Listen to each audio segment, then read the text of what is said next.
Fuck this shit.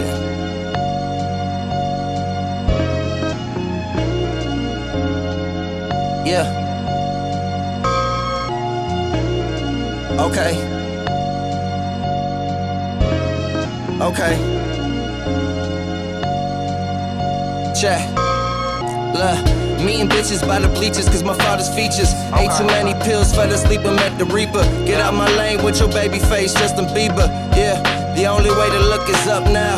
Heading up the court, running off a rebound. Never coming down, I'm just too high with it. Trying to get rich like Jordan Belfort and high midgets. It's young double digits on the road to riches. Smoking ounces in the mountains with surround sounding. My mama said I would've made a great accountant, but I lost track of what I'm counting. I wonder if baby Zeus ever got grounded. If I didn't find it, then who the fuck would've found it? Pounded on my chest. Yo, welcome to episode 3 of King Sportscast. We're back at it, so real sports talk. We got Wayne back on the episode. I know a lot of people have, taken some good reviews on him, so we're excited to have him back and, get him out of his busy schedule. We really appreciate it. Wayne, how's it going, man? It's going good. Excited for the up-and-coming weekend. Some really good fights. I actually used to be a big boxing fan from my dad back in the day, and then we slowly both transitioned into MMA, and a lot to talk about for the upcoming weekend, right? There's a little bit of drama going on. Yeah, man, I'm excited. I have a lot of listeners that are like UFC heads, MMA guys, ex-wrestling teammates, some kids who actually train BJJ. So I'm actually really excited to get them like a more content filled about their sport than just, some of the other stuff that, we love talking about. But yeah, Dana White, man, I opened my phone in the sauna and Dana White's calling Oscar De La Hoya a cokehead. I mean, you can't get much better than that for a news day. Yeah, so I guess De La Hoya, what started it was Dana White is claiming that he had something to do with dragging Chuck Liddell into a fight. He was pretty upset that Chuck Liddell even got into the ring, saying he was too old. He's 50 years old. He shouldn't be fighting, and he was saying it as a friend. And I guess De La Hoya was coming back and talking a little bit of shit. And Dana White, I mean, you can go read the quote. He literally called him a cokehead like 2 or 3 times in a 10-minute rant. And he even took a shot at Tito Ortiz as well. Yeah, man. I mean, like, talk about a headline that just pops out to you. And it made me, like, I didn't really even think anything into it, but, like, Oscar, like, when you kind of, like, look into it more, it's actually pretty sad. I mean, if you watch the fight, I didn't watch it live, but everyone I talked to and when I rewatched it, Chuck Liddell shouldn't have been in the ring, and that's what Dana White's saying, is, like, yes, he wants Chuck Liddell to be successful, but he's not going to let him go kill himself just to go get a fight, and he thinks that Oscar De La Hoya maybe, pushed him into a fight he didn't deserve or wasn't ready for just to make some money on it, and he called him out for it. And, maybe he went for the throat, but I like it. Yeah, man. You're kind of tiptoeing on thin ice whenever you're calling out other mega millionaires that are successful in the fighting industry and calling them cokeheads, because I don't know anything, too much about Dana White and how he parties, but I would like to think that he's probably dabbled with the same thing every now and then, and it's kind of one of those situations where it's like, all right, man, yeah, you can call me out for this, but now that kind of opens the door for people to talk shit about you, maybe air out some of your dirty laundry too. So I guess we'll kind of just wait back and see what happens. Tito Ortiz actually posted on his Instagram account and had a picture of him and the Iceman on there.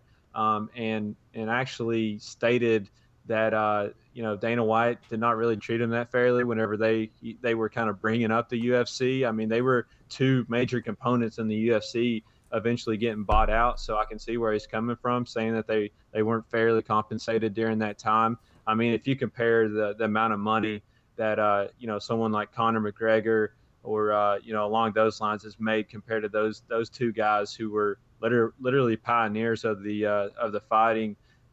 It's not. I mean, it's pennies to millions if you take a look at it overall. But I don't know, man. It'll be interesting because I know it's not going to stop at this point. I mean, do you think so? I could see it going and going and going at this point. I think what we've learned from the fight business and even just fighting people at the very lowest levels in street fights is it always keeps getting amped up until it gets ended. You know what I mean? And I think that maybe, you know, like you said, you know, don't throw rocks in a glass house, I guess, theory, but maybe Dana White knows stuff about Oscar De La Hoya that we don't all know about, because, you know, it could be the other way. You know, that's why he's so confident to call him a cokehead. But I actually, De La Hoya responded here, and he basically told Dana White to shut the fuck up. He's small, blah, blah, blah, blah. Basically saying how his fighters are broke and don't make money while he gets rich, calling him back out. And I don't know, you know, I don't know in the business side of everything. I know UFC fighters do get paid pennies of the dollar at times. I mean, why do you think Conor McGregor wanted that Mayweather fight so bad? Because he went and made 20 times as he's made in his whole career. Like why wouldn't you? So maybe there's validity both ways. But I mean, just for an eye-catching headline, I mean, that was one of the funnier headlines I've ever read. And Dana White's definitely not short of him.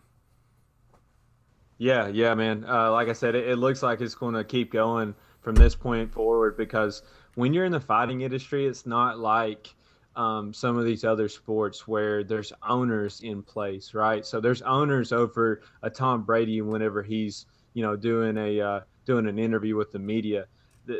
You see it all the time with these UFC fighters, and even the main faces of each sport in boxing and in MMA. You know, these two guys are the face, and they're just going right at each other's throats. So that's one reason why I like UFC and boxing, is because it's more realistic. Yeah, they try to dress it up and parade around with some of the fighters to sell the fights, but that's part of it, man. And this, you know, the drama behind each and every fight is really what builds it up.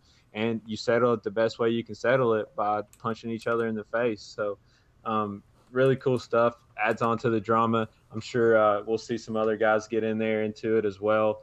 So like I was saying, I'm a big UFC fan. I actually train BJJ and a little bit of Muay Thai on the side, just to stay in shape. And I like just watching, you know, how good and fluid these guys are nowadays, and how far they've came since the Chuck Liddell and Tito Ortiz. The finale for the Ultimate Fighter is this Friday, and to head it off is RDA, Rafael dos Santos, and then Kamaru Usman. So who do you got in this one? I think it's going to be a really good fight. I like it. I'm pretty sure it's going to be free on Friday night to see. What station is actually on for our listeners? They could take and get a view of it. Usually the Tough Man events are on Fox Sports. Mm-hmm.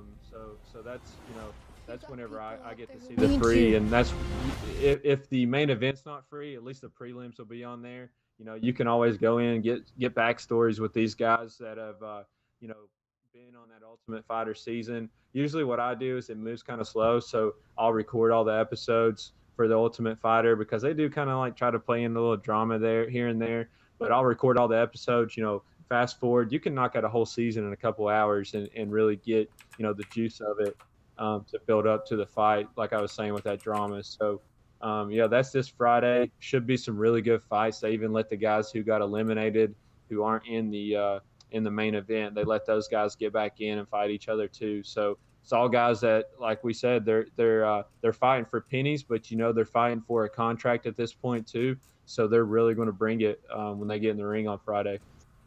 Yeah, those fights do get chippy, which is fun, and you see the back scenes. Kind of like the real world, but fighting, which is it's kind of cool in that aspect. So I don't typically watch it as much as maybe the actual professional bouts as maybe I should, but I'm like you, I definitely I'll go and catch a season.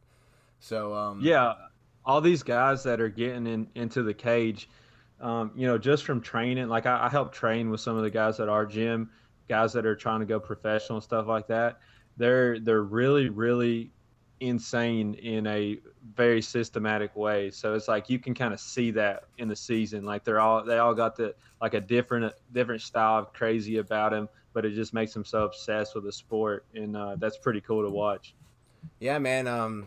you know, I wrestled in high school. I did decently well, and I've definitely, you know, dabbled in some training here and there. And you definitely got to, when you start getting to that like college level wrestling, professional level MMA, like where you're cutting weight like a psycho, and the like just the things behind the scenes people don't know is you got to be insane to want to be able to even think that you're going to scratch the surface in the fight industry. It's insane. Like it really it's like one of those things that people don't know what they do to sacrifice just to get to like one UFC fight.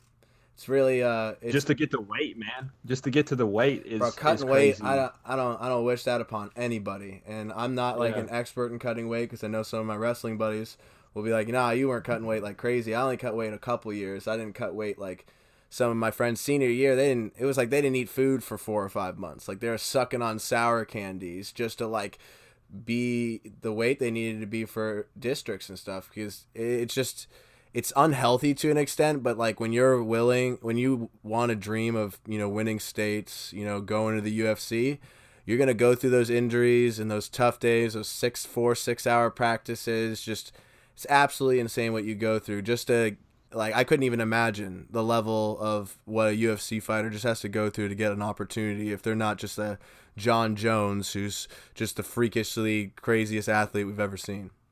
Yeah, so just to put in perspective, these guys, because for one, like I said, I'm a big MMA fan, and I really didn't understand that part of it because I never wrestled. But to put in perspective, these guys are trying to get such an edge that they are cutting 20, sometimes 30 pounds to get down to the weight that they ultimately fight in when they walk into the cage, right? So if they're 150 fighting 155, they could be walking around as high as 190, 195. Oh, easily. You know, No, 100%. weeks leading up to the fight. Like I had a kid whenever I first started training, you know, we're rolling, doing our BJJ stuff.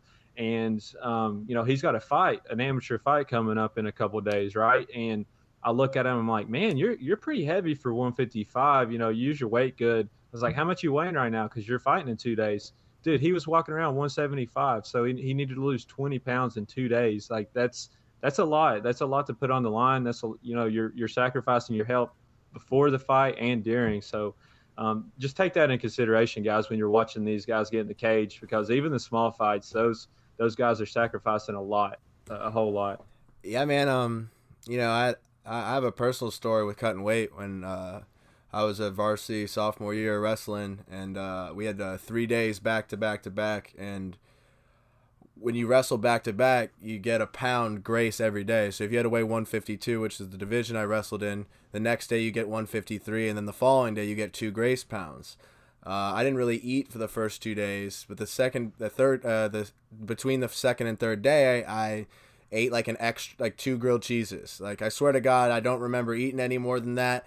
And all of a sudden, the next day, I'm 8 pounds overweight with 4 hours till weigh-ins, or 5 hours till weigh-ins. And, you know, your wrestling coach, you miss weight, that's on you. Like, you didn't take care of your job. And I'm not a person who's not going to finish, like, I'm not going to fail like that. So, I mean, for 6 straight hours, I sprinted with garbage bags, made myself throw up, to the point I lost 7-8 pounds in 6 hours.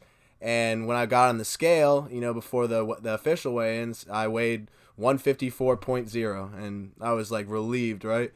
But when the official weigh-ins come in, you know, I'm near like the, you know, kind of near the end, and I get on the scale in my boxers, I'm 154.3.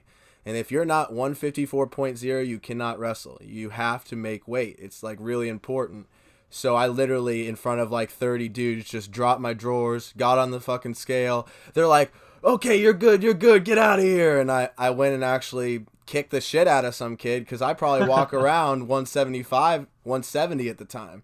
And if you get in a fight and you naturally weigh 20, 30 pounds more than someone, like the strength advantage really helps. And unless you do it, you don't really notice. But it's like you're throwing like a little kid around instead of facing someone maybe your size or someone that cut weight to get to you.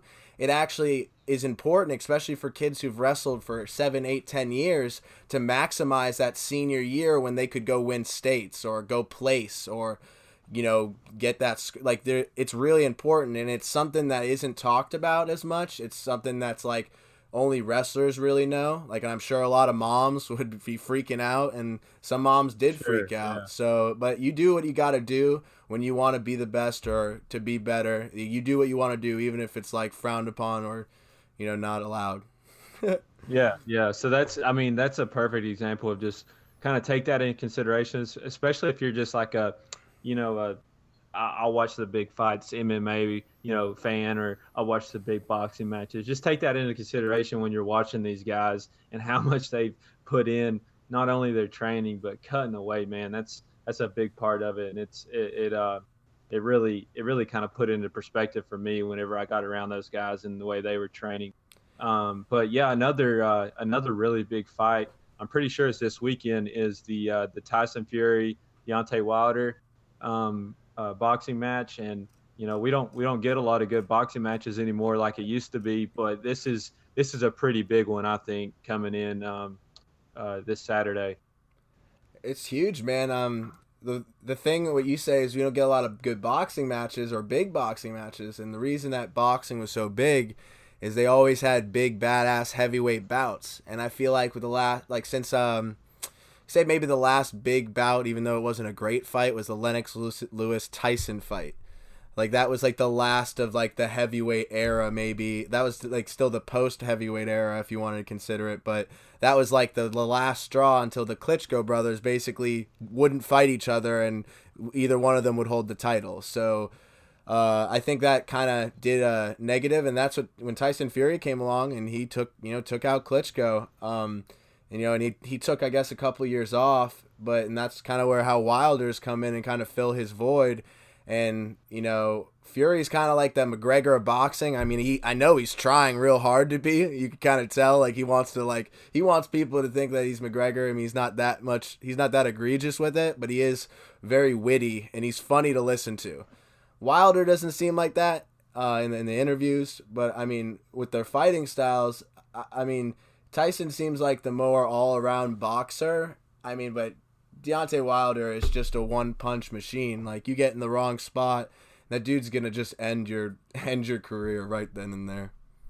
Yeah, if you haven't seen Deontay Wilder box in any boxing match, just type in Deontay Wilder highlights, Deontay Wilder clips. It is one of the craziest things you will ever see in your life.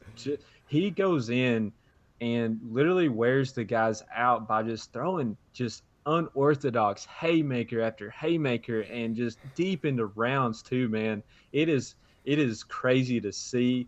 If you've ever been in just a normal street fight, you know how tired you get just for fighting for over 30 seconds, man. To think that he does that round after round, throwing haymakers, man.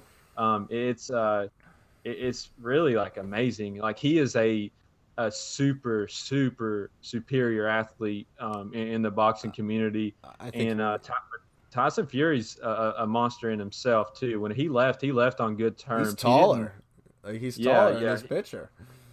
When he left, when Tyson Fury left, I mean, he had taken down some big matchups that he had.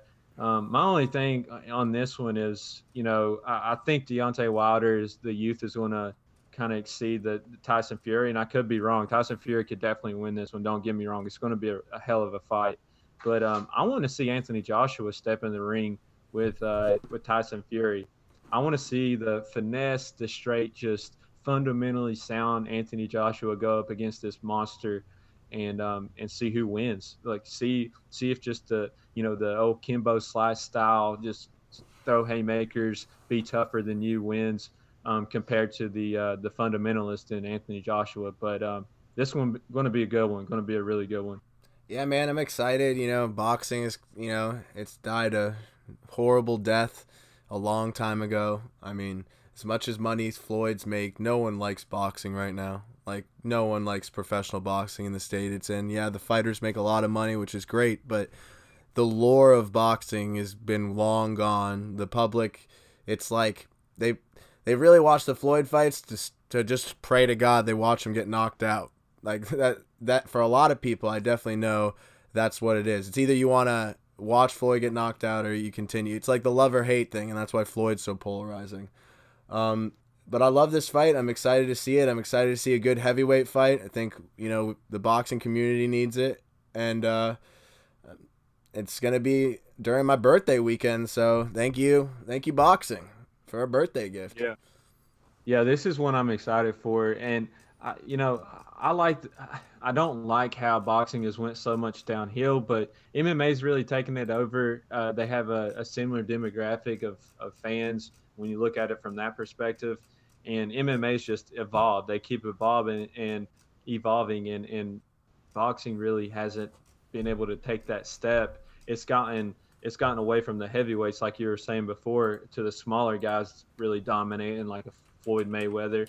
But And big cokehead, big Oscar the cokehead De La Hoya. Don't forget that. Yeah. So was he doing blow exactly. after the career? After he lost to Floyd and got robbed? Is he just doing blow since then and crying in his suite like, I'm still the golden boy, no one remembers me? Dude, honestly, it's like, you know how the athletes were back 20 years ago? They were out partying. The NBA athletes were, the NFL guys. But they can't really do that now because people train so much, harder than they did back then, and there's a lot more science behind it, I guess. But yeah, this is going to be a fun fight. It's a heavyweight fight, and I'm definitely ready for it. I'm going to probably end up, ordering this one on pay-per-view. You're going to have to see it on pay-per-view unless you want to catch it the next day. But really excited for this fight. Yeah. So fights that I'm excited for. There's definitely some good UFC fights coming up. I know we had talked about the Anderson Israel on our last podcast. People are real excited about that, and I'm happy. Is there any other matchups that you're interested in coming up? Just the one on Friday, man. I kind of take it week by week. I'm really looking forward to where they put Khabib in next, because he seems to be like the man of the hour right now in the MMA world. I agree. So he's so dominant whenever it comes to grappling. It's like, can someone who is, solid on the ground, solid takedown defense, can they get in there and maybe outstrike him, maybe keep him up? Because just from watching that fight, I feel like Conor McGregor, I could tell 30 seconds into the fight that he let his ego kind of get ahead of him. Mm-hmm. So we could see a rematch, between those guys. But whenever Conor McGregor started, trying to mess with him on the ground, Mm-hmm. you can't do that to him. He's a snake on the ground, man. Nope. He will not. He will leech onto you and waller you, which is a old Eastern Kentucky term, waller you to death. On the ground, tire you out. A good old wrestle fuck, brother. Exactly. So I'm excited. I know you're excited probably as a wrestler, because he is the definition of a wrestler in the cage. He wrestles, and hell, there's videos of this man wrestling bears when he was 10 years old in Russia. So yeah, for me, it's obviously most people, I think a lot of, I guess, average UFC fans, maybe not like the people who really care in depth into the styles. They're more like, I like Conor McGregor, or like, kind of like the wave guys. They don't like they think wrestling's like, oh, he's gonna wrestle you. He's somehow that's soft. And in my opinion, like I think it's the opposite. I think wrestling is much tougher. Like, a lot of fighters, it's a, I don't know. I respect it a lot more. Obviously, I'm biased with it. So when I saw Khabib wrestle, I was so hyped about that. Cause it's like with Conor McGregor, he was so cocky, and I feel like the UFC put matchups in that just fed him. It fed right into him. And with this matchup, it really tested the opposite. And I don't know why they would have scheduled this matchup, being that he was taking a break and selling whiskey and being a psychopath. Why don't you give him a cupcake, a couple knockout fights, get his lore back going, and then have the badass title fight? I never understood it. I thought it was setting up Conor. I thought Conor might have been smarter about it, but he kind of got lured in, which Conor. was... So I'll put this in perspective, what happened with Conor. He knew that after that Mayweather fight, Khabib was gaining momentum. So what'd he do? He threw a freaking what was it? It was a big metal like pulley or dolly, one of those big metal dollies. He threw it through a bus, right? And he caused that commotion, and he You pretty mean much he had a forced. temper tantrum?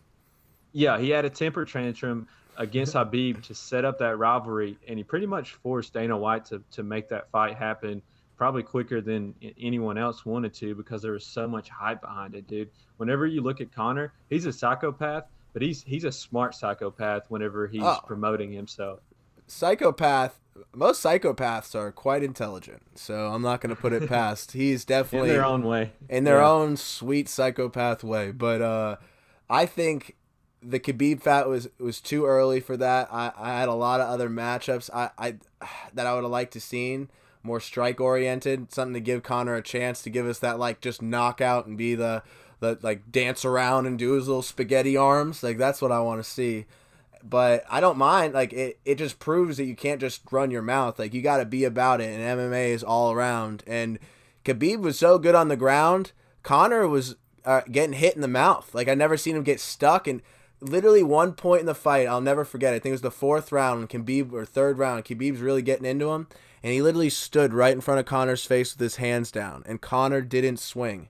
And right then and there, I was stunned. I was like, someone just stood in front of Conor McGregor and was like, yo, my hands are down, do something. And he was afraid to hit. Even at the end of the fight, when he started talking crap after he ended him, like he like looked like he spit in his face and called him a bitch, Conor didn't do shit because he knew he doesn't want the smoke no more. He knew, he's like, okay, this dude's for real. I fucked up. So I think in response to that, I think the UFC needs to do with what they did with this trade with Demetrius Johnson and Ben Askren, and Ben Askren, put Ben Askren against him, right? He's supposed to be this amazing grappler. The UFC's been trying to get him, and now that we have him, let's see I want to see them grappling against each other. Like, will it be like they're both so good on the ground that they just strike and it's a sloppy strike fest, or is it just going to be a premier wrestle off? I'm excited. That's the matchup I think. If they can ride this trade wave, I think that might be the move. Or I like Tony Ferguson, man. After that Anthony Pettis fight, I think Tony Ferguson wouldn't be afraid to keep striking, even if he gets knocked out, because he's so weird. Yeah, Tony Ferguson is one of those kids that you knew in high school that was just destined to be a fighter. Like, you know what I'm saying? He's just got that weirdness about him. So weird. He's gonna be so committed to one thing, and if you just put him in the right situation, he's gonna be success. That's Tony Ferguson for you. But Tony Ferguson's a hell of a grappler. He's a hell of a striker, and you don't see that a lot. You don't see guys succeeding in both. So I would love to see Tony Ferguson go up against Habib, and I think he could give him a little bit of a push. Habib would probably still win it, just because he's so dominant. But Yeah. Tony Ferguson's a better matchup than Conor is at this point.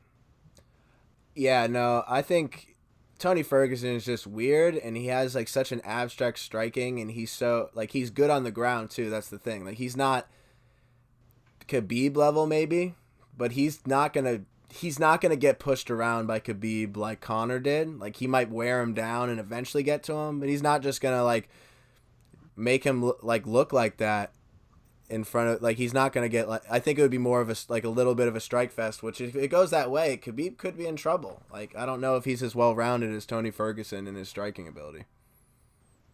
Yeah, no, it's I think that's probably the next one we're going to see, and that one deserves to be blown up, like a Habib and Conor, but it's not going to be because Conor's not going to be on the main event, but it deserves it because that's going to be a really good fight. But yeah, man, I guess we're just going to have to wait and see. Check out these fights Friday, kind of give us some feedback. Let us know who you think's going to win. Let us know who you think's going to win this boxing match between Wilder and Fury, because I think it's going to be a lot closer than what people think. And hopefully Fury's, got his cardio up. Hey, before we end this podcast, I've had a blast talking about fighting. I think it was a good little change of pace. I know our listeners are definitely gonna take a peek at this, but let's do some picks. Let's pick who we're gonna fight. Who you got in the Tyson fight? Yeah, I'm going to go Deontay Wilder, but I do think it's going to be close. I think it's going to be close. Who you got? Honestly, I don't want to be. I guess I'm just gonna go with Tyson Fury. I think he has the experience. Deontay Wilder, as strong as he is, like maybe Fury can be a giant killer again. Like it'd be cool to see that. I don't really know either way. It's just one of those things with heavyweights and professional boxers. Like you just don't know if they've really gotten tested yet. So Tyson's been tested. Deontay, it's like it's you know what I mean? So I'm gonna go Tyson with this one. Nice. I like it. Yeah, it's going to be a good one. I guess we're going to have to watch, and maybe we'll put up a poll or something. Let people vote on it. What about this UFC fight on Friday? What do you got there? I think I love RDA. Don't get me wrong. I was a huge fan of him when he was, in his prime. He's kind of on the little bit of the decline as far as prime goes, but Usman he's a beast, man. He is a monster. This is going to be another close one. Usman's minus 290, RDA's plus 230, so Vegas likes Usman a little bit more too, and I think I'm going to roll with Usman in this one. But I'm going to be rooting for RDA, and hopefully it goes the distance. Yeah, I think Usman's just kind of in more of his prime, I guess, and he's kind of coming up, and I think that that matters, you know what I mean? When you that's why I think Conor McGregor took out who's the one he knocked out in 13 seconds, the craziest thing I've ever seen, the craziest Irish explosion I've ever seen. He doesn't even matter. I've forgotten it. He's irrelevant. He was a champion for a decade, but I think Otto. Are you talking about Otto? No, the one that Conor McGregor knocked out in 13 seconds. He's actually got two. He knocked out Jose Aldo. Jose Aldo, yeah, sorry. So Jose Aldo, I think Youth could catch up to Anyos here, but I mean, gets it on the ground, and maybe Usman doesn't, the experience gets to him. You never know. So you never know with that. Those Brazilians, they're sketchy on the ground. It's like yeah. He thinks he's gonna just ground and pound him, and all of a sudden his arm's broken. Yeah. I'm gonna go. Go Usman with this one. I'm gonna go more of your boxing pick and go the youth and the up and coming, the Nigerian Nightmare. I want nothing to do with that. No, he's an athlete. I'll put it at that. He is an athlete, and he's scary. Look at some of these image of him at welterweight, man, looks like he's 200 pounds. It's crazy. Yeah. Oh my god. So yeah, I'm excited about that. I'm excited to really watch Usman for my real first time, kind of being prepped before and then to watch the fight and not just kind of look at all of his stuff. So I'm really excited about that, and I think that wraps it up here, man. We got our picks. So yeah, guys, send us your picks in too. We would really like to know who you think's gonna win. Just see how you do against us. See if you can beat us. Maybe you know more than us, which would be awesome. So give us the feedback. We really appreciate all the support we've been getting. We're getting a lot of positive feedback from people, and we really need your support. So I actually, officially today got our podcast on iTunes, which is huge. It's just a big deal to get it on iTunes, and I really need you to just go subscribe, give me a good review. Guys, I'm obviously, more personal people know I'm really trying to get this going and keep creating content and helping you guys with some good sports knowledge. And again, thank you, Wayne, for coming on. I really appreciate it. Guys, his episode 13, I think, week 13 just came out. A lot of my friends have been listening to him, getting tips, helping them with their fantasy. And, obviously the main goal is getting that money, they're going to help you do that. And you got to go subscribe to them. They got a lot of good info. It's really funny. And, keep supporting the wave, guys. Yeah, man. Thanks for having me again. Yeah, Highly Offensive Fantasy Show. We drop weekly podcasts every Tuesday. Helps you get set up, waiver ads for the week, and good defenses to stream, all that good stuff to help you set your lineups and win. And we got the fantasy playoffs coming in, so maybe you lucked out, made it into the playoffs. You shouldn't be there. Listen to us, and we'll guide you to the chip.